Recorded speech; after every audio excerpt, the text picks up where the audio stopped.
चंपा अपने घर पर बैठकर मन्नू के बारे में सोच रही थी। मैं कितनी खुश हो रही थी कि हीरोइन का चांस मिला, लेकिन ये सब तेरा करतूत है मन्नू। मैं तुझे नहीं छोड़ूंगी, मैं तुझे कभी भी सुखी नहीं रहने दूंगी। मन्नू अपने घर पे था। मेरी गर्लफ्रेंड पता नहीं क्या कर रही है, एक बार फोन करके देखता हूँ। हेलो मेरी जान, क्या कर रही हो? आपकी जान रूठी हुई है, मुंह फुलाकर बैठी हूँ। तुम्हारा मुंह पहले ही फुला हुआ रहता है, और ज्यादा मत फुलाओ। क्या कहा? मेरा चेहरा फुला हुआ रहता है? हाँ? अरे रे रे रे, नहीं नहीं नहीं नहीं, मैं तो मजाक कर रहा था। जाओ, मैं तुमसे बात नहीं करती। अरे ऐसा गुस्सा मत करो मेरी रानी। चलो, कई दिनों बाद आज फिर से थिएटर खुल गए हैं, जाकर कोई मूवी देख कर आते हैं। अच्छा, कौन सी मूवी? सिनेमा का नाम सुनते ही देखो कितना जोश आ गया तुम में। पहले थिएटर चलते हैं, वहाँ जो सिनेमा हो वहीं देख लेते हैं। ठीक है, तो फिर आके मुझे पिकअप कर लो। ऐसा बोलकर वो फोन रख देती है। मन्नू भी ठीक है बोलकर फटाफट रेडी हो जाता है और वो बाहर निकलने ही वाला होता है कि उसके सामने चंपा प्रत्यक्ष हो जाती है। मैं तो तुझे देखकर डर ही गया था, काली बिल्ली की तरह मेरे सामने क्यों आ गई? क्या बात है, इस तरह अचानक क्यों आ गई? कहाँ जा रहा है? पूछ ही लिया ना। अपनी गर्लफ्रेंड को लेकर सिनेमा जा रहा हूँ। क्या सिनेमा जा रहा है? मन्नू, सिनेमा देखकर कितने दिन हो गए पता है, मुझे भी अपने साथ ले जाना। क्या कहा? तुम और सिनेमा चलोगी? हम कोई भूतों का सिनेमा नहीं देखने जा रहे, हम तो प्रेमियों का सिनेमा देखने जा रहे हैं। वैसे भी मैं अपनी गर्लफ्रेंड के साथ मूवी जा रही हूँ, तो तू क्यों बीच में कबाब में हड्डी बनती है? तू कहीं नहीं चलेगी। रानी और मन्नू दोनों थिएटर में बैठकर पॉपकॉर्न खा रहे थे और चंपा उन्हीं के पीछे वाली सीट में बैठकर उनको घूर रही थी। रानी, मन्नू, तुम्हारा हाथ पकड़कर मूवी देखते हुए मुझे कैसा लग रहा है पता है? ऐसा लग रहा है जैसे तुम मेरा हाथ खुजा रहे हो। क्या डार्लिंग, ऐसा क्यों बोलती हो? मुझे ऐसा ही आता है। अच्छा चलो, इंटरवल हो गया है, बाहर चलते हैं। अच्छा मन्नू, तुम यहीं रुको, वहाँ आइसक्रीम है ना, मैं लेकर आती हूँ।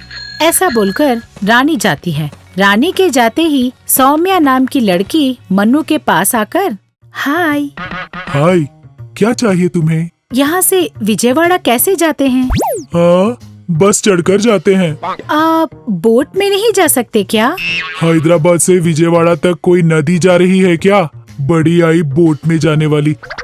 दूर से रानी उन दोनों को देख रही थी। चंपा रानी के पास जाकर बोलती है, तुम यहाँ अपने लवर के लिए आइसक्रीम ले जाने आई हो और वहाँ तुम्हारा लवर दूसरी लड़की को क्रीम लगा रहा है। देखो देखो।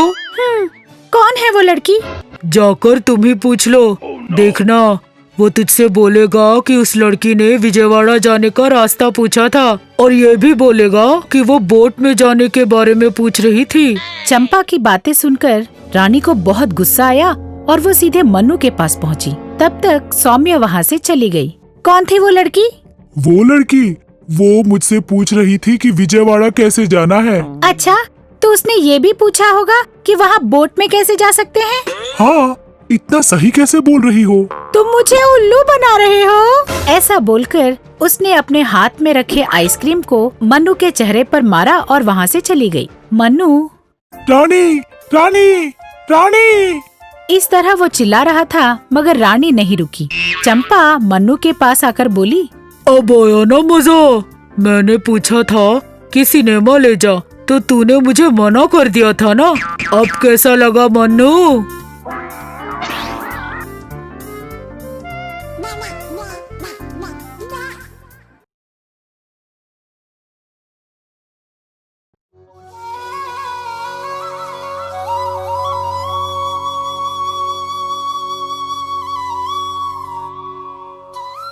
अंजी सुबह सुबह मंदिर गया, घंटी बजाई, भगवान को नमस्कार वगैरह किया।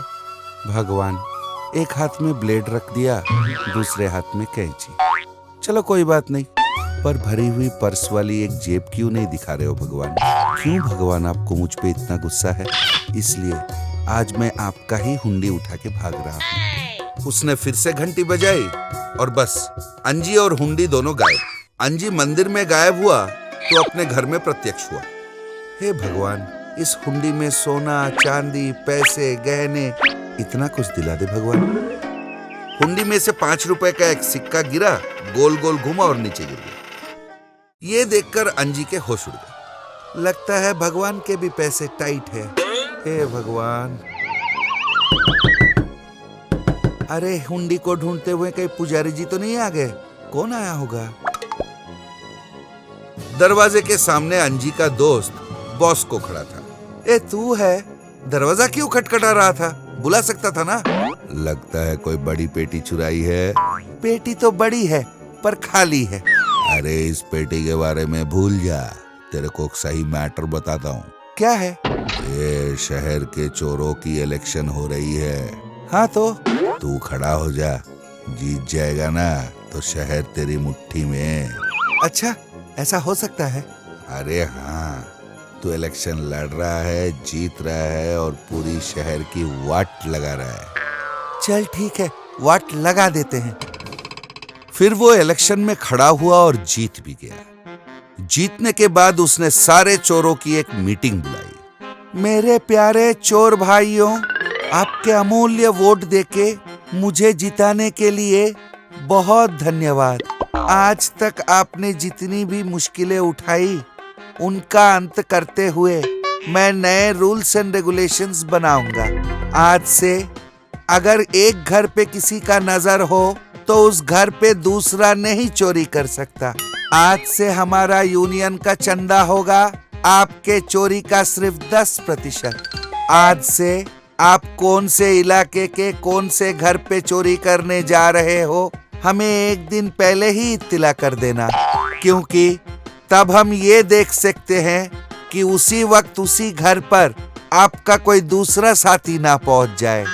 मेरे प्यारे चोर भाइयों, आज से आप जो भी चीज को छुए वो सोना हो जाए, हर जेब में भरी पर्स आपको मिले। ये मेरी दिली ख्वाहिश है। धन्यवाद। इसके बाद से हर रोज कोई भी घर पर चोरी करने जाना हो, एक दिन पहले ही वो चोर आके अंजी को सारा डिटेल्स दे जाता था। चोरी का सामान सारे चोर अपने घर में छुपाया करते थे, पर जब वो बाहर जाके वापस आते, उन्हीं के घर में चोरी हुआ होता। उनमें से एक चोर था जिसका नाम था बंटी। वो अपना घर को बारीकी से देखने लगा तो पीछे की खिड़की के पास उसे एक लाइटर मिला। ओहो, तो ये तेरा काम है। रुक जा बेटा, मैं भी बताता हूं। उसने सारे चोरों को मैसेज किया। दूसरे दिन सारे चोर अंजी से मिलने आ पहुंचे। क्या बात है, सारे एक साथ आए हैं?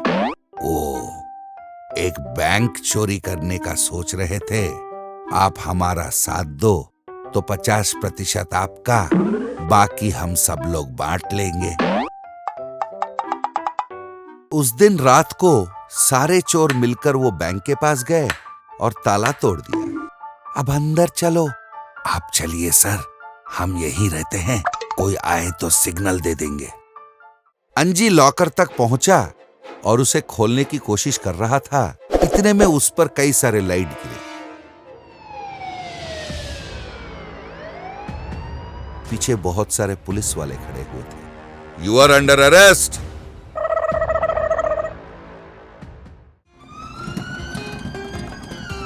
पुलिस स्टेशन के रास्ते में अंजी का घर पड़ता था, पर उसका घर गायब हो चुका था।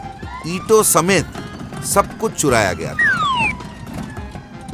मैंने तुम्हारे घर में चोरियां की, तुमने मेरे घर को ही चुरा लिया। और उसे सबक मिला, चोरी के धंधे में भी ईमानदारी की बहुत जरूरत होती है। ऐसे ही ज्ञानवर्धक कहानियों के साथ हम फिर मिलेंगे।